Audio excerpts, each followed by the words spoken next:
This new series starting today is the idea is to begin to kind of blow out the flaps on the box that we've put God in. We have kind of crafted God so that He's convenient for us. And the remarkable thing is that God seems to like the people we like and hate the people we hate. And you got to go, okay, why? So it's remarkable. It's like God created us in His image, and then we return the favor, right? And created God in our image. Well, God must be like this. So what I want to do for the next several weeks is just expand our capacity to imagine what God must not be like and what God could be like. And I want to begin this morning with and insert something that I hadn't planned on inserting, and that is just a kind of an intro to this whole thing, because it felt like starting off without that wasn't making sense to me. And so this week, I got this thought that God is an awful lot like a 1950 Hudson. Now, a friend and I own this car, and I wanted to bring it this morning, but it wouldn't start.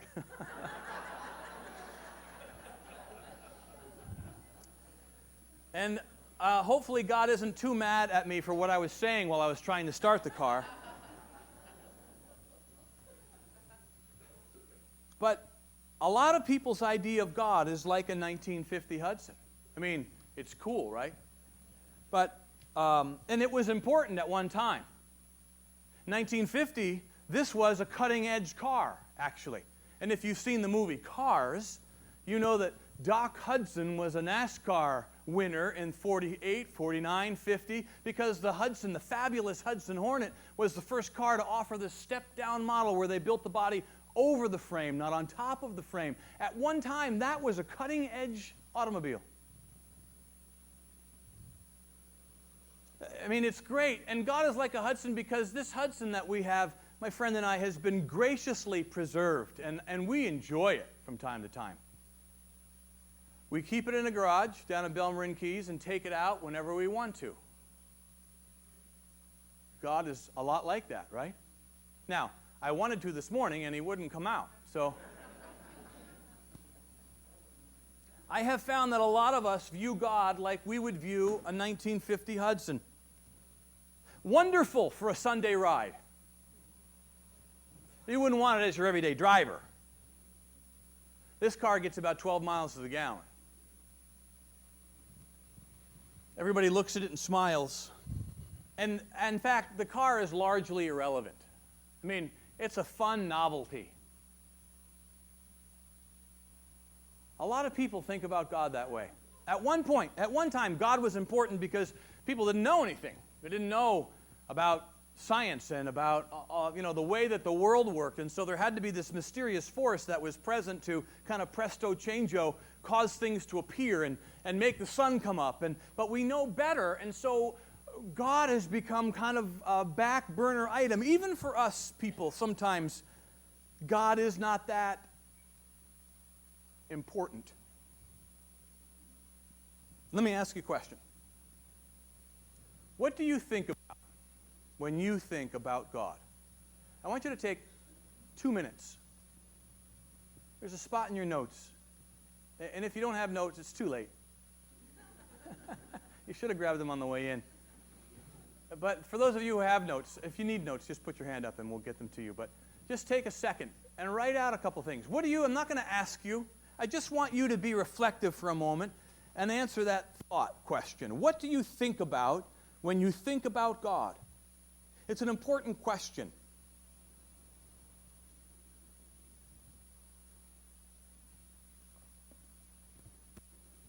By the way, it is awfully good to see Brian Heslip this morning. Way to go. He's back. Just when you thought you were safe, Brian Heslip is now back. And Colleen, thank you for all your work. What do you think about when you think about God? Now, I want to continue And I want us to understand that for this series that we're starting today, we're going to have to do two really big, important things. Not that we don't do these things regularly, but I want us to understand that we're going to have to think carefully together. When it comes to theology, which is what we're talking about, and now it's a big fancy word that just says thinking about God, I don't want to have fuzzy thinking. I want our thinking to be clear and accurate and as precise as it can be. Now, that's one side of the coin. The other side of the coin is that we're also going to have to intuit. And what does that mean? You're going to have to use your intuition. You're going to have to know or understand something because you feel or sense that it's true or not true. Now, that makes some people really nervous. We kind of dismiss it. Well, you can use data to make your decisions, or you can use your intuition. Right? You ever come out and punch in something on the GPS, and you get to one of the turns, and you go, you know what? I feel like I should turn right here, but the GPS says turn left. What do? You better turn left. But there are some things that your intuition, your sense of rightness or wrongness about a concept is terribly important. And one of the things we're going to do in this series is talk about how to think more accurately and precisely, carefully, but we're also going to encourage one another to intuit more and to actually begin to trust that. My wife has got remarkable intuition. So much better than mine ever has been. And she'll say something about someone, and I'll say, oh, no, that's not true. You're just, and then it just turns out to be so. Well, how did you know that? And I've begun to just stop asking the question and pay attention to her when she says something intuitively. One of the things I want to build in this series is our opportunity to intuit. There's something that we're going to have to deal with in this understanding of who God may be, and that is the difference between certitude and faith. Now, we've talked about this before. Now, I love certitude. In fact, most people love certitude. We love to know things. We love to know what's true and what isn't true. We love data. We love, most of us, kind of linear thinking and the scientific process of theory and then proof and then experiment and then proof and then rechecking and then re-theorizing, and we love test tube testing. You have to understand that that's not possible when it comes to God. In fact, there is no one in this room who can be certain that God even exists. Wait a minute. It's a faith issue. Certainty is something that can be proven, tested, and retested with same results over and over. I'm certain. When it comes to God, there is no such understanding. And that's why faith is terribly important. See, the opposite of faith, and we're going to bump against this day after day in this series. The opposite of faith is not doubt. The opposite of faith is certainty. Have you ever had a conversation about someone who is certain about their ideas about God? Yeah. At least in some circles, they're very dangerous people. So, we're going to explore these ideas of certainty and faith. Now, when it comes to God's existence, whether God, and I'm going to, so let me just give you this, I'll do this every week, I suppose, but it's just so natural for me to use the masculine pronoun when I'm referring to God. And so I'm going to say God, or I'm going to say He, but I want you to understand that there is a feminine aspect to God that is just as strong, especially through the Hebrew Scriptures. And you also have to understand that according to the Hebrew Scriptures in the Genesis poem, when God created humanity in His image, what did He create? Male and female, okay? So let's just get that out of the way. So if I use the pronoun she, don't stop coming. This means your certitude is way too high. When it comes to God's existence, I want you to understand that what we have are clues, not proofs. You know the difference? Clues, not proofs. We have circumstantial evidence. Now, what I want to do this morning is talk about some of the clues that seem to suggest not only that God exists, but the kind of being that God actually is. To me, this is the most beautiful way of thinking.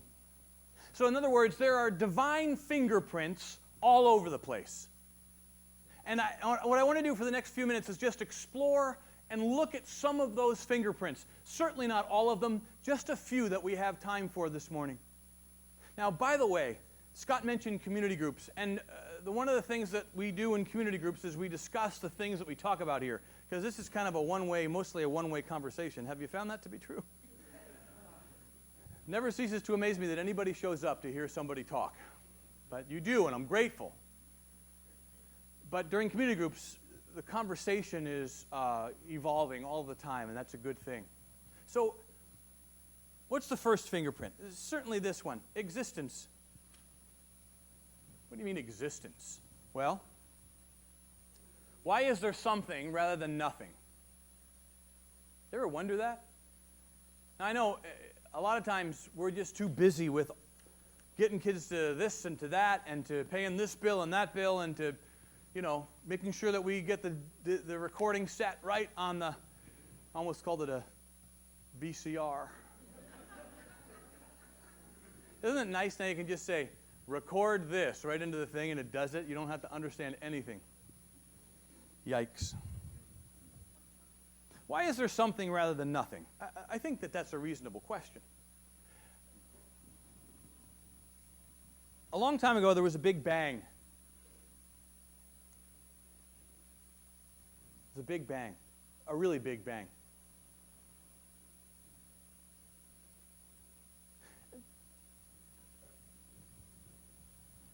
My question is this: what caused the Big Bang? That's what I want to know.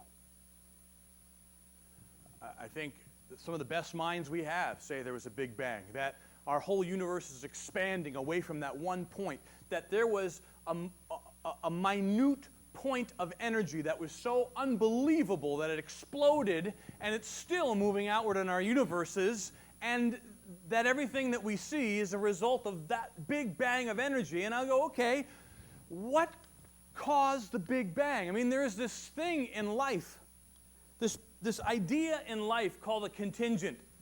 And that says everything has a cause outside of itself. Everything. Everything has a cause that is outside of itself. So, who or what caused the Big Bang? Science does a beautiful job. I mean, beautiful. And I have to tell you, I love science. Explaining everything from where we are now to the Big Bang. I mean, they do as much as they can do. But before the Big Bang, when there was nothing, what was there? My suggestion is that one of the clues, one of the fingerprints of God is that before anything was, He was. Now here's the amazing thing about the Big Bang. If you begin to do the research, the Big Bang presumes, before it happened, a thoughtful plan that resulted in this.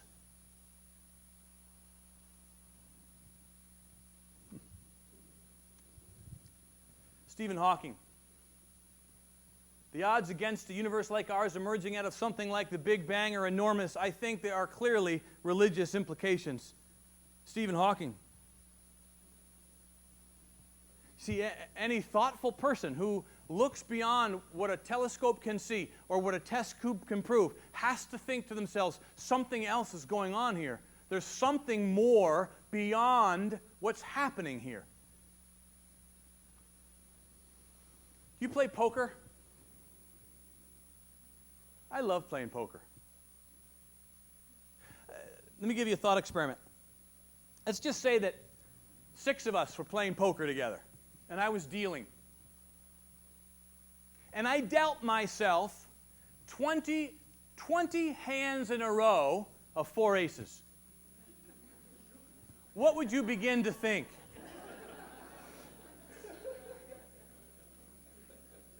Now, to be sure, mathematically, it's possible for that to happen.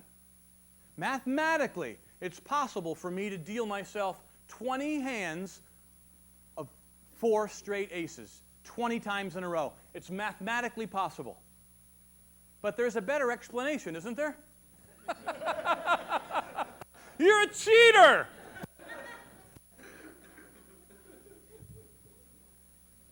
Mathematically, it's minutely possible that all of this is random and we happened. But there's a better explanation. There just is.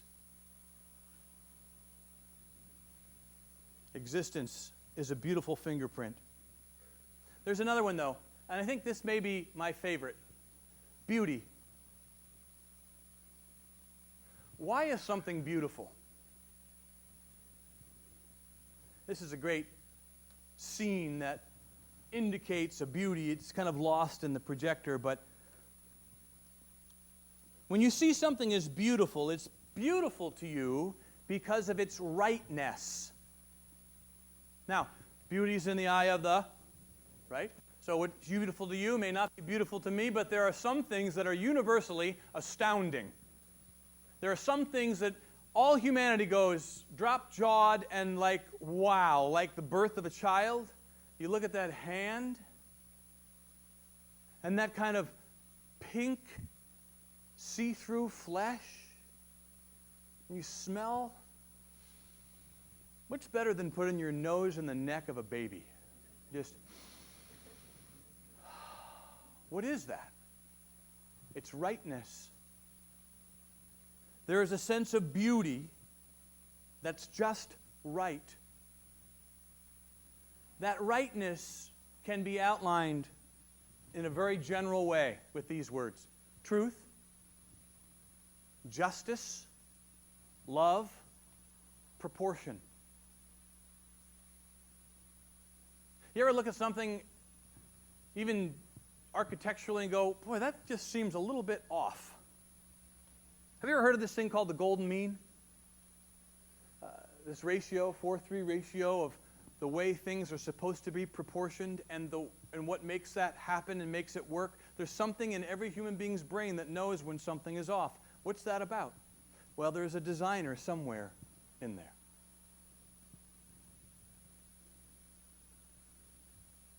We could talk more and more and more about this, and we will over the next weeks, but I think another clue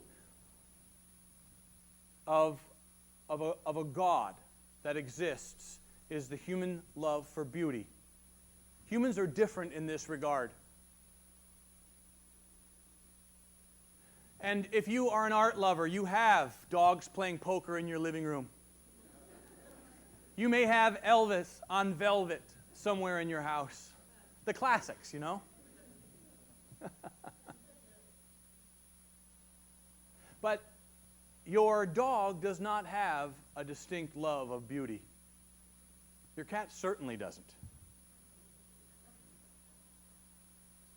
There is no appreciation for the finer things. There is no stand back and say, wow.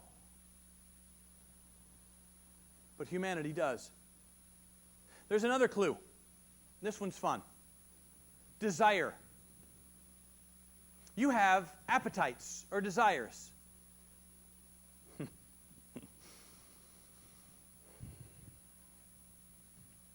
You were born with a desire for relationships, and so you have friends and a spouse or a significant other.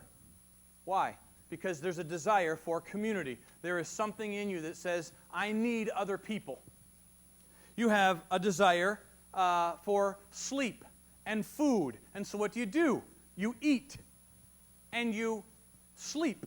So all of our desires indicate something that will satisfy that desire, and we find it. We have sexual desires. We have all kinds of desires, but there is a deeper desire underneath all of these, that there's just this deep, deep sense of longing for something which we cannot name. Have you felt that? There's something more. There's something missing. There's something beyond. Every desire that we have, science can point to, this comes from this, and it's satisfied by this. This comes from this, and is satisfied by this. This comes from this, and is satisfied by this.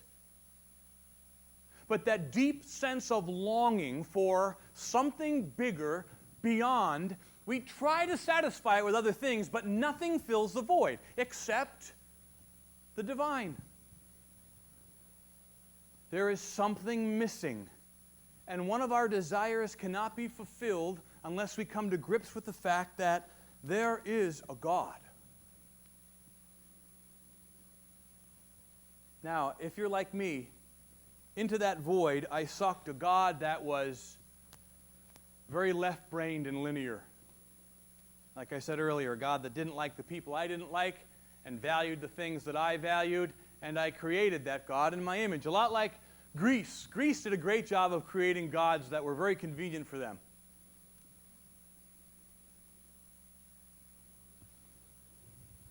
Those gods won't satisfy that deep longing. They might for a while. You might kind of trip on that for a little bit, and then you'll go, boy, that's just not it. You might try whatever you try, and you'll come to the conclusion that that's not it. And if you stop thinking that nothing will ever satisfy that, we refer to that as despair.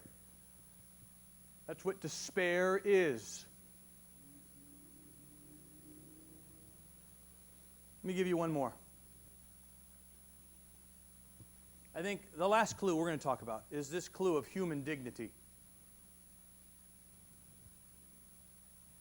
Why do you help people who need your help?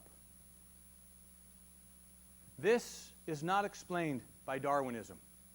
Now, James Darwin's a brilliant man, and his theory of evolution is so very helpful. But there are certain things that just cannot explain. Survival of the fittest. Mother Teresa was just sainted. Thought it was a good photo. This is not survival of the fittest. This doesn't happen in any other realm. I'm not going to take the time, but Google, when you get home, praying mantis. There's a great lifestyle model. Moral values. Where do they come from? Where does a sense of what's right and wrong, a moral aptitude, come from? Why would I want to spend my money helping someone who's homeless? It doesn't make any sense. We really, if we were just kind of at the mercy of Darwinism, survival of the fittest, we would want to eliminate that from the gene pool. We would want to cleanse the genetic code of things that make people homeless, of things that make people lame or physically or mentally disabled. We would, but when I even suggest or say that, there is such an abhorrent feeling that comes into your soul. Where does that come from? Why do we have it? Every human being has an inherent dignity and rights. Every human being. Where do they come from? We hold that these truths are self-evident, that all people are created equal and endowed by their Creator with certain inalienable rights. Among those are the right to life and liberty and the pursuit of happiness. What a beautiful phrase. Now, we didn't really quite get it all at the beginning, right? But now we look back on certainly the horror of American slavery, and we go, how could we have thought that way? It's abhorrent. Why? Because the color of someone's skin doesn't make any difference. Or it shouldn't. Where does that come from? Where does the sense of fairness arise from? Life isn't fair. But there is a moral value, and then, beyond that, a moral obligation. A moral value is this: I believe that all men are created equal and have rights.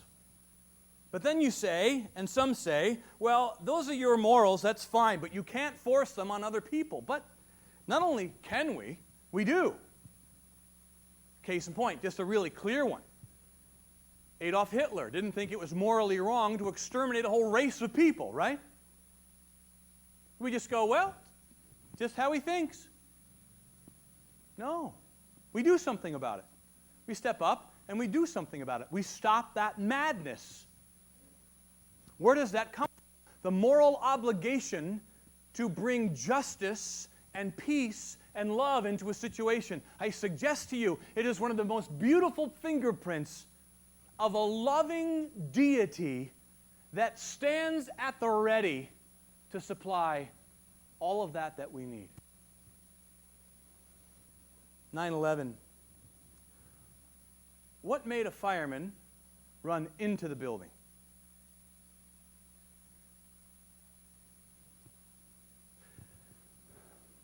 Follow me for just a second in your brain to the savannah. Watering hole, beautiful, right? It's kind of muddy. Hippos. Rhino comes up. Wow. And then this beautiful young gazelle comes up. Then out of nowhere springs a female lion and snaps the gazelle's neck. Drags it into the brush and eats it. Is it morally wrong for the lion to do so? For the strong to attack the weak? Certainly not. We would have no moral objections to that. Now, you might want to witness it, but there's nothing morally wrong with it. There's nothing morally wrong when a strong animal overcomes and eats a weaker animal. That's the way it goes. It's the circle of life, right?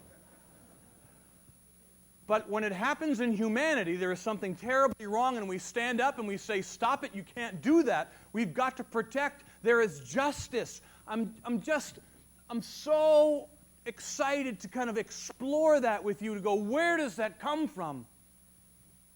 It comes from the mind of God that is just. You see, the things that are inside of us, that are strong inside of us, like love and a desire for peace and a desire to stop violence and a desire to bring justice, those things come from a God of those things. One of my heroes, you know Pat Tillman's story. Football season starting, I thought this may be helpful. In 2004, Pat Tillman turned his back on a $3.6 million NFL contract with the Arizona Cardinals, and he enlisted in the U.S. Army.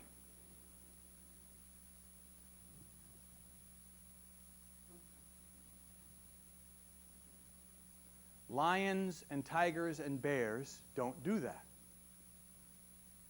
Why did he do it? He wanted to bring justice. You know the story. He never made it home.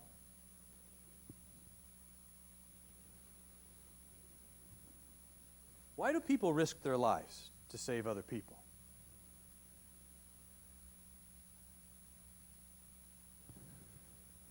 Because there's something on their genetic code that says that's what we do. You see, that genetic code is a fingerprint, friends. If there is a God of peace, justice, and love, we will hate violence, hate oppression, and we will hate selfishness.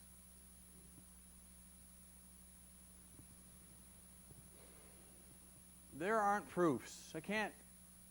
Now, I know all the arguments to try to prove that there is a God.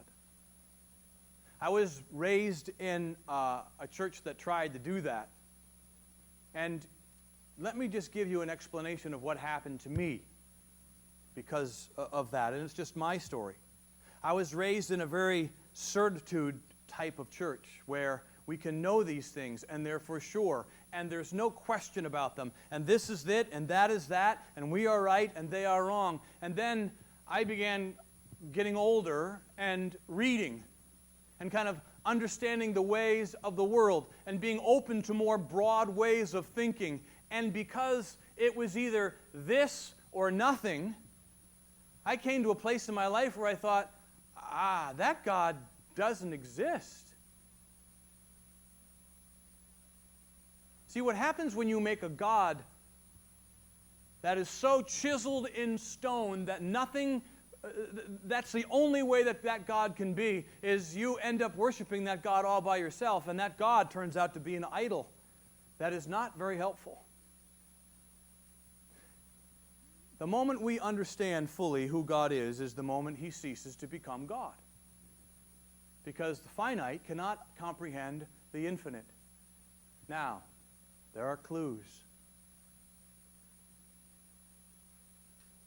You ever play hide and go seek with a 3-year-old? The other day, Lynn and I stumbled on some family videos, and actually, this took place quite a while ago. Our oldest son digitized them for us, and so we came across them again on the hard drive of the computer, and I began watching them. And my oldest son, who's now 30, was about 6, and we were in the driveway playing basketball. Noah, my youngest, was barely able to walk, and Joey and I were playing one-on-one. So he was, 6. Noah was 1. Joey started driving to the basket. I ran to defend him, knocked Noah over, and then swatted Joey's ball into the neighbor's house. Yeah! It's not one of my prouder moments.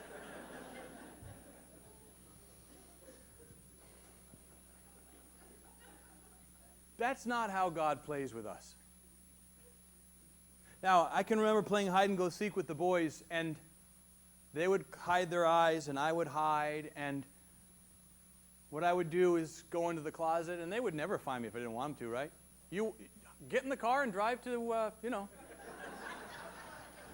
Loser! But that's not what you do. You go in the closet, and you leave the door open, and you hang your leg out, right?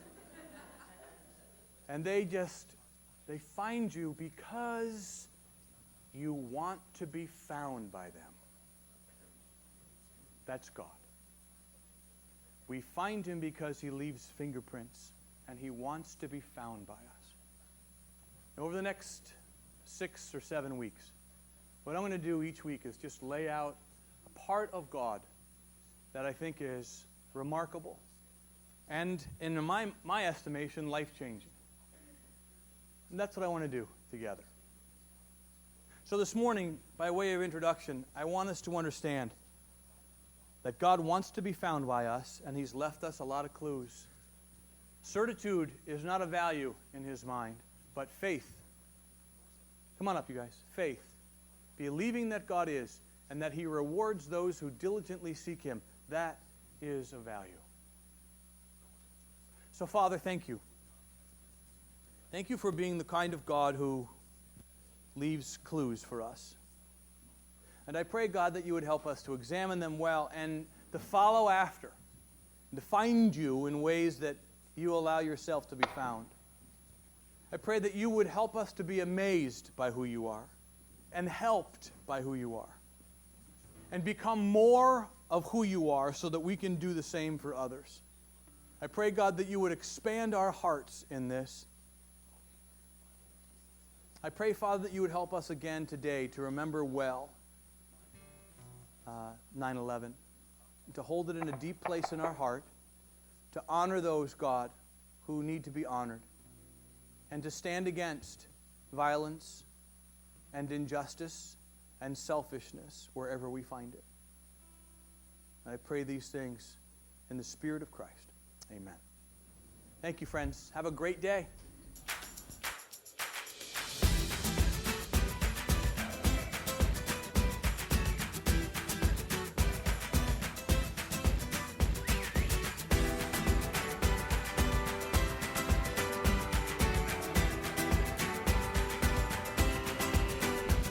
My life